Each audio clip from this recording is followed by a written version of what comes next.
Welcome to the Scott Townsend Show, brought to you by Dietzo Man Productions.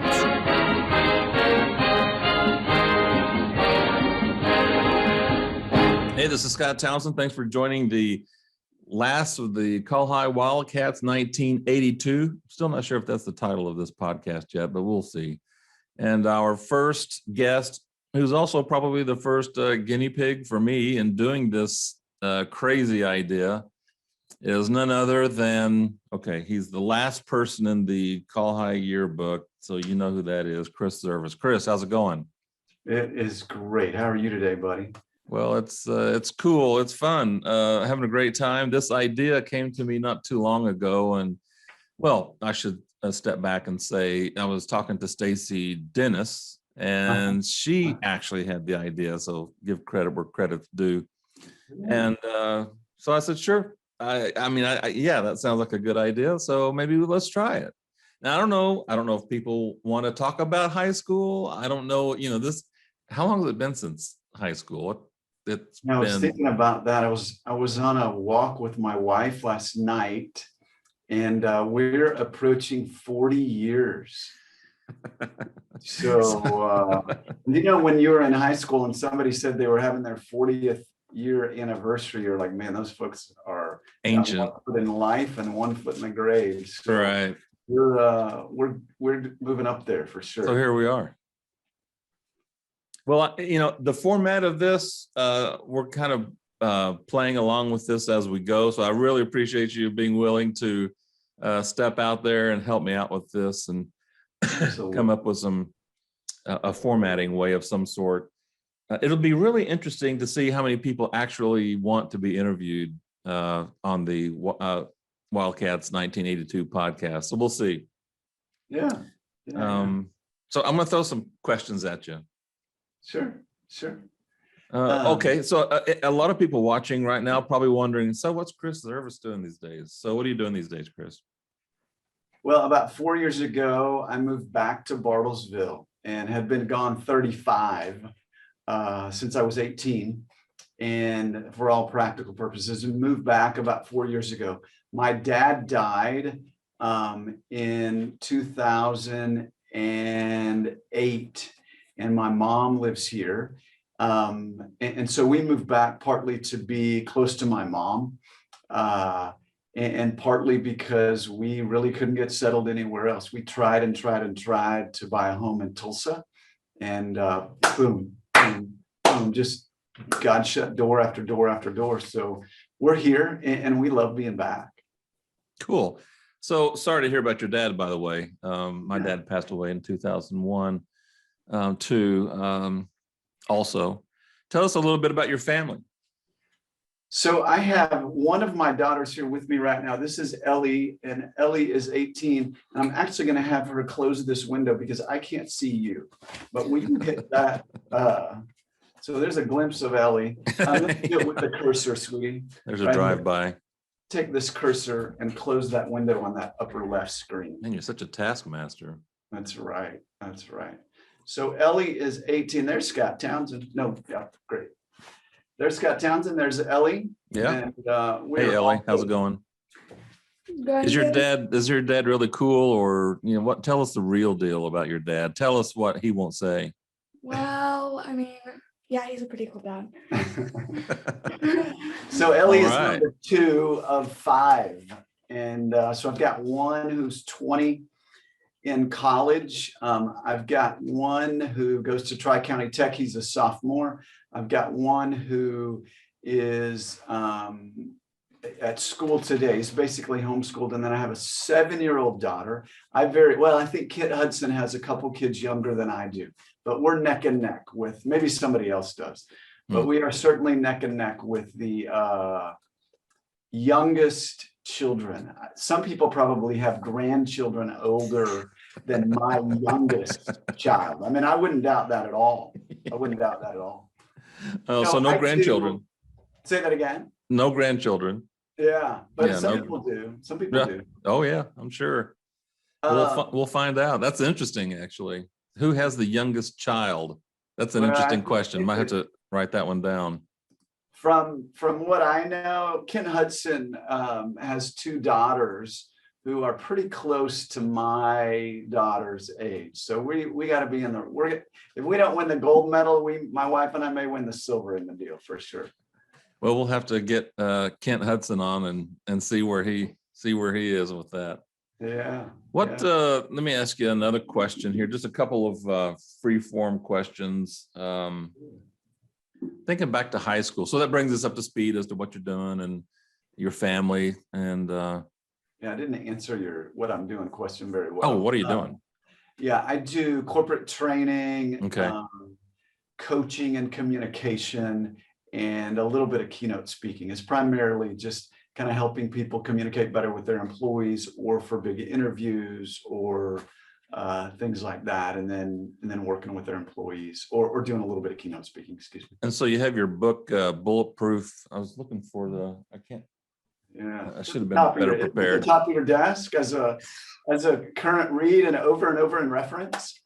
It should be. I can't believe it's just not right here. Anyway, so it's Bulletproof. Bomb-proof constructive criticism. Bomb-proof constructive criticism. So it helps people have difficult conversations. And how to have productive, difficult conversations. Yeah. Right. Like we're having right now. Yeah, that's right. The first question, going back in time here, I was thinking about these questions. I'm not sure how I would answer them. Who was your favorite teacher at Call High? My favorite teacher at Call High. There's two folks that jump out. The lady, Mrs. Kahn, that taught English. I felt like I learned a lot from her. And I also enjoyed Mrs. Hodges a lot. Those are two that come to mind. And there may be more, but those are two that come to mind a lot. So Mrs. Bruno, Mrs. Hodges, and Mrs. Kahn are a couple that. Should I know Mrs. Kahn? I don't know. Maybe, I'm as old as you. Maybe I have the name wrong. So if you don't know. Either that or dementia's already set in and I can't remember. Right. That's right. Okay, so there you go. Who did you bring to prom, or did you even go? Who did I bring to prom? One year I went with Mindy O'Gara. I think my senior year I went with Mindy O'Gara, who's a year younger than we are. Oh, okay, you're younger. Okay. Yeah. I know Mindy O'Gara. Yeah. Yeah. I remember Mindy. And then the other one, or was there another one? There was. Let's erase that part from. I can't remember that either. I don't know if I got Miss Conrad. I don't know. But that was the last prom I attended was with Mindy O'Gara. I know that. We'll go with that one.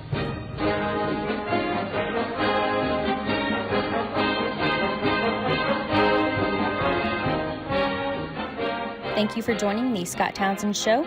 We'll be back right after this. Pop's Daylight Donuts, man, they've got the best tasting donuts, sausage wraps, pastries in Northeast Oklahoma. And also, if you'll tell the staff there, hey, Scott Townsend said to give me a large spicy pig, they'll give you a free large spicy sausage wrap.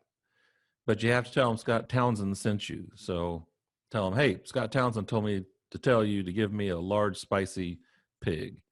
So there's the offer. There's the call to action. So go to Pop's Daylight Donuts, say hi to Mark for me, and go to Pop's Daylight Donuts and get you some.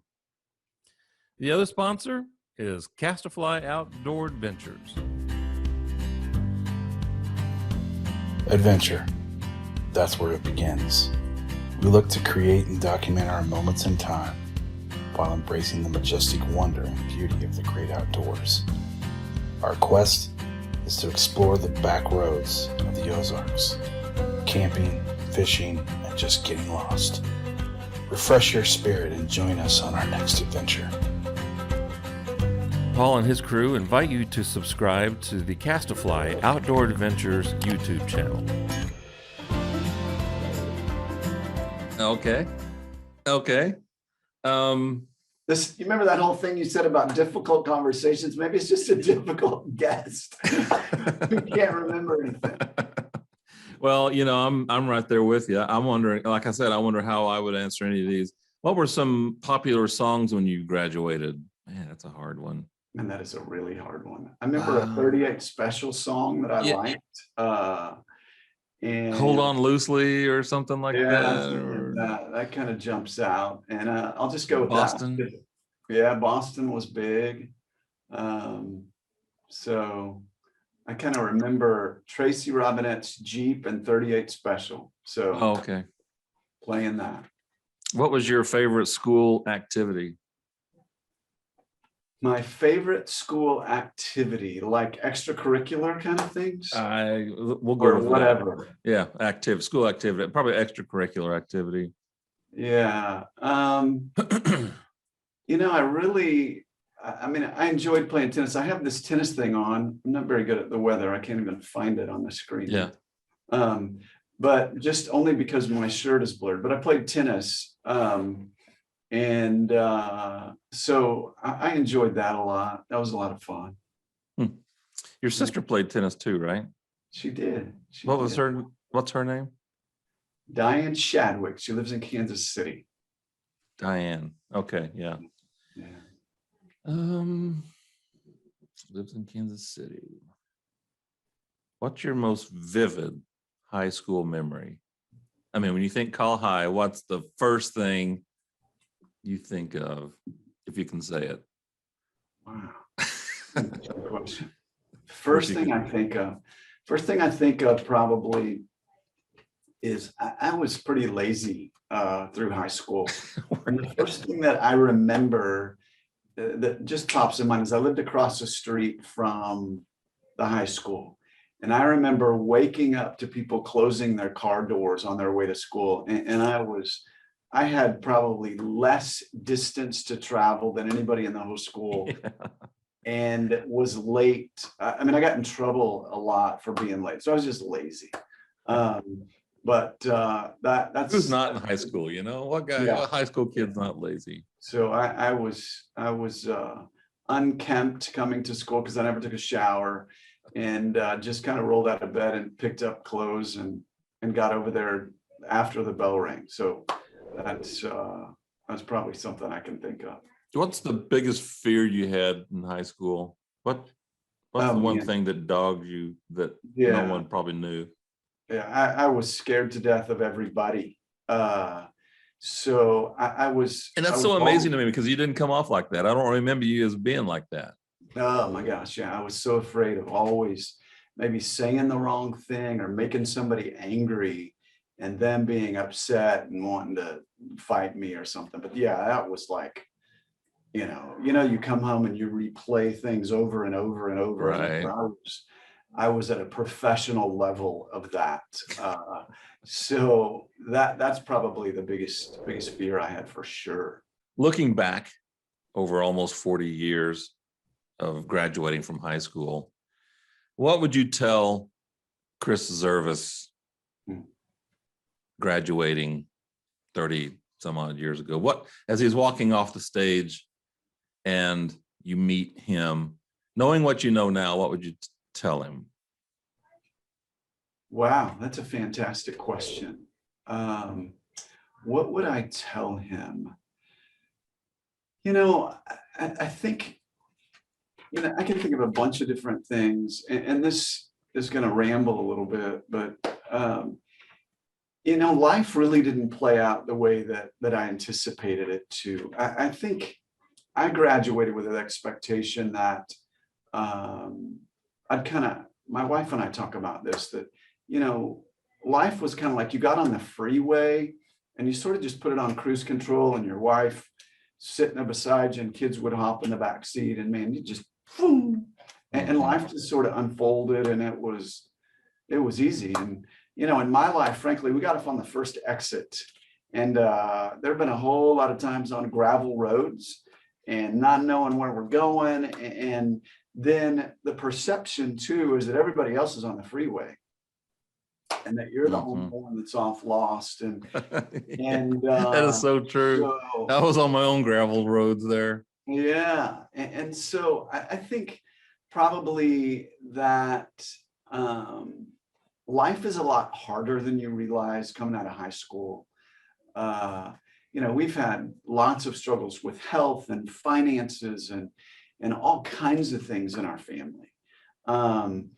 And so I think, but to answer your question a little bit more, is that even in it all, when I've doubted and struggled and cried and wondered, is that God has been gracious and has just been faithful to hold us up despite my bad choices and my overconfidence and my pride to accomplish things, and despite the fact that I'm not flourishing in a bunch of areas, that by the grace of God, I still got a roof over my head and a family that loves me, and we're doing okay. Couple of friends. Yeah. So, I'm a friend, so yeah. that's right. And I got my Yeah. friends. Yeah. So, that's probably the thing that has probably been most surprising, I guess. And also maybe I tell myself, because I kind of thought, hey, this is going to happen and I'll go do this and I'll be successful and it'll be easy. And it just hadn't been. Right. I would concur. It doesn't turn out the way you think it's going to. You have this idea, you have this plan, or Yeah. not so much a plan, but just you kind of know how things are going to turn out and where you're going to wind up. And it's nothing like what I thought it was going to be. Yeah. So ultimately, the one thing you would tell Chris Zervas is, the younger Chris Zervas, what would you tell him? It's Listen, buddy. a lot different than you think it's going to be, I guess. But the grace of God supports you, and you're gonna be all right. I mean, I think that would, if I could sink that down into me even today, as I deal with stress and anxiety. But as you ask this question, that would be a great thing to tell myself today too. All right, Chris. Well, thanks for breaking us into this the first episode of Call High Wildcats 1982. Yeah, baby. And anything you want to tell the Wildcats out there that might be watching or listening? Join Scott Townsend. Let's put together a whole little program, and it'd be fun to watch these. Maybe we need to have a giant watch party after we put all these together. That'd be a blast. It would be fun. Yeah. Yeah. All right. If people want to if any of the Wildcats want to get a hold of you, what's the best way to get a hold of Chris Zervas? My email is pretty simple, Chris, CHRAS @chriszervas.com. And that's pretty easy to remember, as opposed to shooting out numbers that people can't remember. But that would Right. I'd love Okay. it. So, Cool. Well, thanks, Chris. Really appreciate it. I'll put your email in the show notes below. And so anyway, for Chris Zervas, this is Scott Townsend. This is the inaugural episode of the Call High Wildcats 1982, as messy as I've made it. But thanks for joining us. Stay tuned. There'll be another one. Who's next? Who knows? We'll find out. Talk to you later. Bye. Scott, thanks for having me, buddy. It's great to see you. See you later. Bye-bye.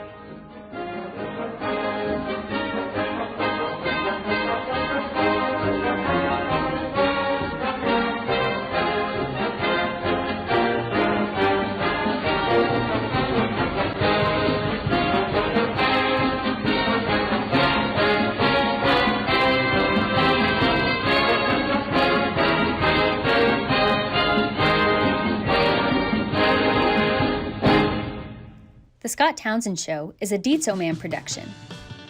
For more episodes, visit the Scott Townsend Show YouTube channel, listen on Apple Podcasts, or wherever you listen to your favorite shows.